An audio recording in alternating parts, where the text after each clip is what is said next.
नमस्कार, टीवी राजस्थान के प्रवासी कार्यक्रम में आप सभी का स्वागत है।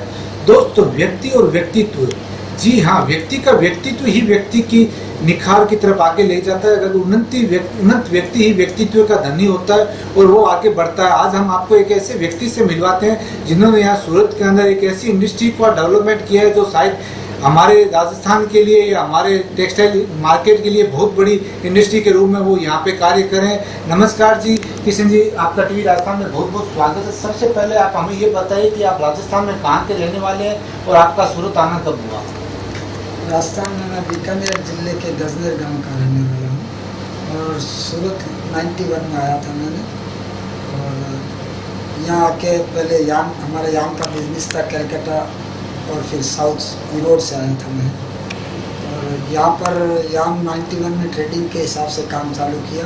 फिर धीरे धीरे 4 साल बाद में 95 में हमने स्पिनिंग यान जो ट्रेडिंग करते हैं उसी का मैन्युफैक्चरिंग का सोच के फिर हमारे एक पार्टनर बिरला जी पर्वत सर के रहने वाले थे, उनके साथ में काम स्टार्ट किया 6000 स्पिंडल से और आज अभी 22000 स्पिंडल्स कार्यरत है। अपने जैसे बताइए कि आप सूरत में ट्रेडिंग से शुरुआत की थी और उससे पहले आप ईरोड और अपने कलकत्ता में रहे हुए।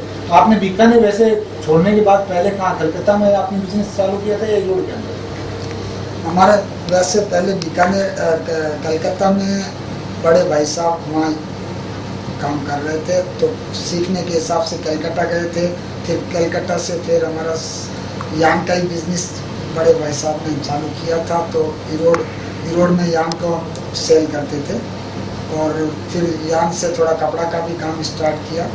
फिर यान ट्रेडिंग बेस के हिसाब से हमने सूरत का स्थान चुना था कि सूरत भी एक बड़ा मंडी था। और सूरत 91 में आके फिर यान का ट्रेडिंग साउथ की मिलों का एजेंसी बेस पर चालू किया था और फिर धीरे धीरे ये इंडस्ट्री में। अभी आपको कैसा लग रहा है जब आपने ट्रेडिंग से शुरुआत की और आज मैन्युफैक्चरिंग में आप पहुंचे हो तो कैसा लग रहा है आपको? मैन्युफैक्चरिंग एक अलग हटके चीज़ है। ट्रेडिंग और मैन्युफैक्चरिंग में बहुत फ़र्क आता है। मैन्युफैक्चरिंग जब सेट होने के बाद में बहुत अच्छा है और ट्रेडिंग अपने हिसाब से अलग थ्योरी है। मैन्युफैक्चरिंग वैसे अच्छा है। अपने जैसे बात करें यान की आपने बात की और यान से आपने शुरुआत की कपड़े अलग यान की बहुत जरूरत। तो कौन सा यान आप यहाँ पे डेवलप करते हो? किस यान के तहत यहाँ टेक्सटाइल मार्केट में किस यान की जरूरत रहती है मोस्टली? स्पिन यान बोला जाता है। स्पिनिंग मिल हमने मारूधर स्पिनिंग मिल के नाम से यहाँ इंडस्ट्री खोली है और इसको स्पिन यान बोला जाता है। कॉटन स्पिनिंग भी बोलते हैं इसको, जो कताई से लेके सीधा लूम पे जाता है। यहाँ बड़ा मार्केट तो टेक्सचराइजिंग यान का है लेकिन स्पिन यान भी बिकता है, ऐसा नहीं है, लेकिन 10-15% ही है। लेकिन धीरे धीरे हमने पहले भिवंडी बेचना चालू किया और भीलवाड़ा, ये स्पिन मार्केट शूटिंग शर्टिंग सब में लगता है। अपने राजस्थान आप यहाँ पे आए थे, शुरुआत में आपने ट्रेडिंग से की थी, तो कहीं आपको ऐसा लगता है कि जब आपने सूरत का चयन किया तो आपने शुरुआत की तो कई दिक्कतों का होगा आपको शुरुआती दौर में सामना करना पड़ा? शुरू में स्टार्टिंग में ज़रूर थोड़ा दिक्कत तो रहेगा, स्वाभाविक है। नया आने के बाद में धीरे धीरे ट्रेडिंग में डेवलप किया और शुरू की दिक्कतों का तो खैर हर इंडस्ट्री में या हर ट्रेडिंग में कोई नया मार्केट डेवलप करेगा तो मेहनत भी करना पड़ेगा, मार्केट भी खोजना पड़ेगा। फिर 3-4 साल लगा, फिर धीरे धीरे सेट हो गया। तो इन 3-4 सालों के अंदर आपने कभी ऐसा लगा आपको नहीं हम तो यहाँ से शायद गलती कर दी, हमने सूरत आके और वापस कर देता है ईरोड चले जाना चाहिए? नहीं, सूरत वैसा तो नहीं फीलिंग हुआ। सूरत एक बहुत बड़ा मार्केट था और हमारे बीकानेर डिस्ट्रिक्ट के काफ़ी मैं तो बहुत लेट आया था, उससे पहले भी हमारे गांव के और के काफ़ी यहाँ डेवलप थे आए हुए थे तो उसमें वो तो दिक्कत नहीं रहा। लेकिन ठीक है, व्यापार सेट करने में जो दिक्कतें आती है वो तो शुरू में आई थी, बाद में 4 साल लगा और धीरे धीरे फिर हमारे छोटे भाई वो सब आके सेट हो गए। आपने जैसे कई शहरों में आपने बिजनेस किया और कई शहरों में आपने घूमे फिरे हो, तो कहीं आपको लगता है आज की डेट में सबसे बेस्ट शहर आपके लिए कौन सा रहा?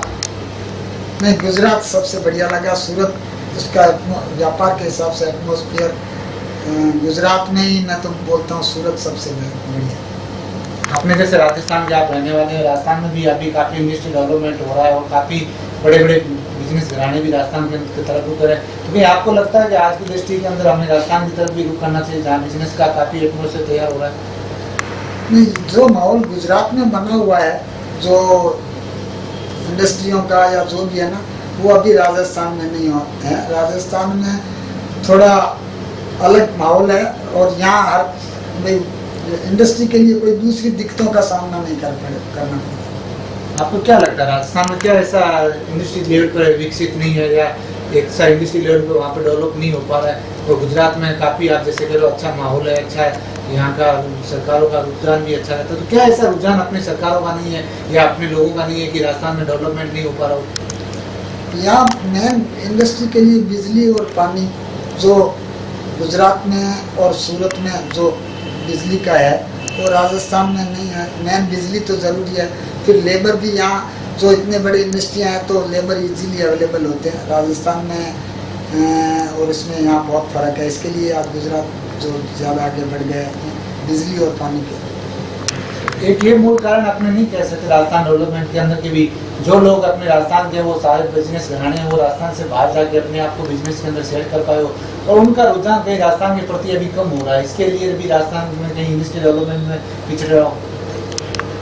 थोड़ा वो भी है, देखो राजस्थान और बाहर दूसरे गुजरात और तमिलनाडु या वेस्ट बंगाल में वो एक छोड़ के जाने से वो एक माहौल अलग मिलता है। तो राजस्थान रोजाना आना जाना रहता है, वैसा नहीं है। राजस्थान से अभी लिंक, राजस्थान का जो प्रेम है वो अभी भी आज हमारे यहाँ बरकरार है। हम साल में 4 से 5 बार जाते हैं।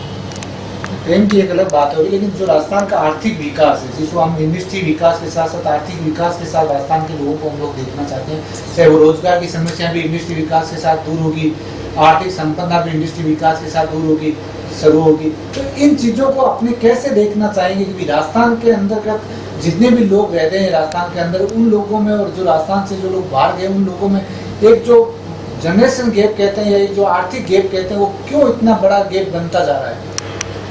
वो शुरू में हो सकता है गुजरात के बड़े बड़े उद्योग है, एक बड़ा उद्योग के बाद में 50 छोटे उद्योग डेवलप हो जाते हैं। राजस्थान में ऐसा कोई बड़ा उद्योग अभी तक, हमारे बेल्ट में इतना बड़ा उद्योग नहीं है। छोटे उद्योग जरूर थे और वहाँ लेबर का भी थोड़ा दिक्कत रहता है। गुजरात में बाहर के लेबर भी प्रवासी लेबर मिल जाते हैं।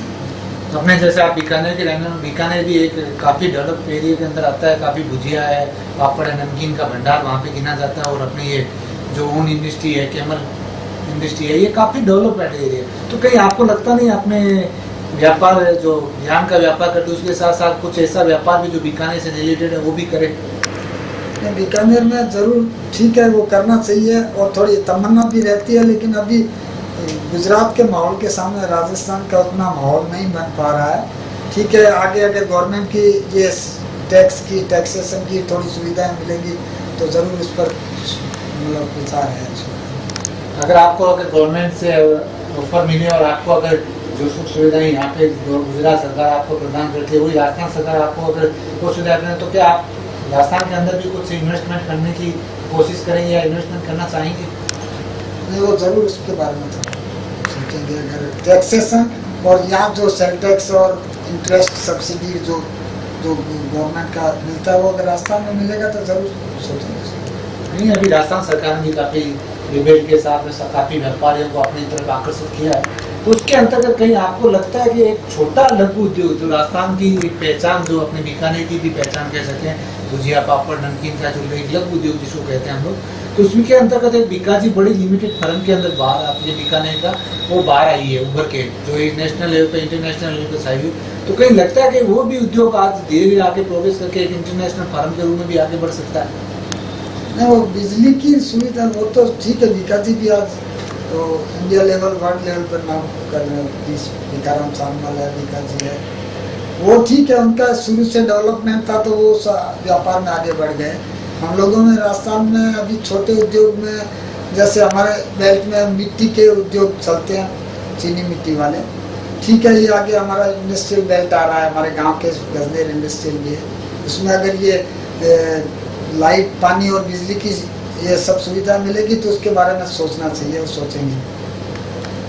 अपने जैसे आपने काफ़ी यहाँ पे उतार चढ़ाव देखे हैं, काफ़ी ज़िंदगी से आपने रूबरू जंग की है, तो आपको लगता है कि भी जो हमारी जनरेशन है जो यहाँ गुजरात के अंदर रह रही है या प्रवासी तौर पे, उन लोगों को राजस्थान की संस्कृति और कल्चर से अभी अनभिज्ञ हो रही है, नई जनरेशन जो आने वाली है, तो राजस्थान का संस्कृति कल्चर उनके अंदर कैसे हमें लाना चाहिए एक माध्यम से? जैसे अपने घर का माहौल होता है, एक हिंदी भाषी होते हैं या एक राजस्थानी भाषा में हम बात करते हैं या तीज त्योहार जो राजस्थान के मनाते हैं, तो कैसा माहौल अपने यहाँ पे देखते हैं पारिवारिक तौर पे?